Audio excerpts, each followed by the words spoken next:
For News OK, I'm Dave Morris here at the campus of Oklahoma State University for a very cool event. It's the Wine Forum of Oklahoma 2011. Highlighted by the keynote speaker was famous Argentine chef Francis Mallmann, who had a great take on everything from wines and wine pairings with food to eating at upscale restaurants. Here's some excerpts from his keynote speech. Thank you all. First, I must say I'm very honored to be in Oklahoma State University for this dream that is cowboys and gauchos. I hate turning food. I just hate, that. I think there has to be a very big respect for that first contact that food has with the grill, or with the griddle, or with the pan, or whatever you're doing. Because what happens generally is that the mussel or the vegetable you're cooking will stick to the pan at the first moment. Why? Because there's different temperatures of textures.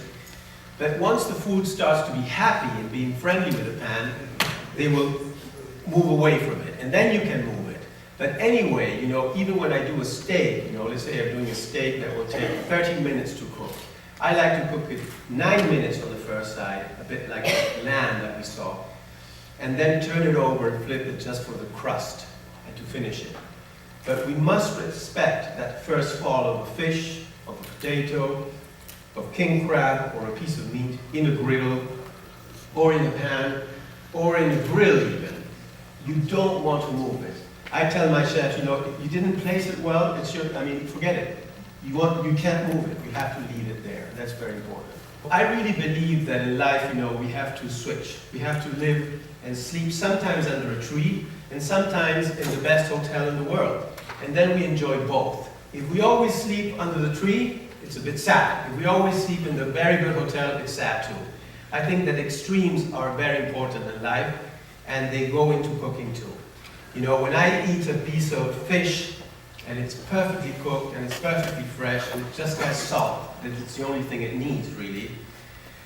And I drink a little of red wine, which maybe doesn't have much to do with it, and there's this clash in my mouth, this fight.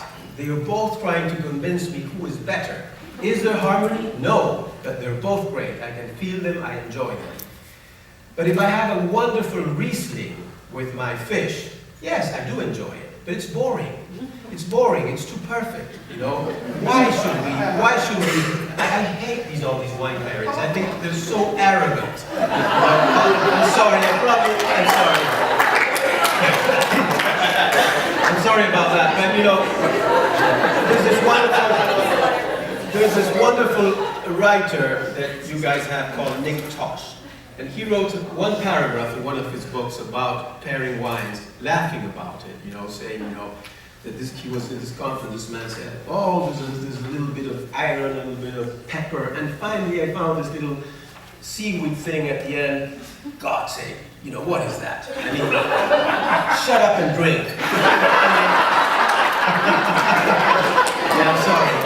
But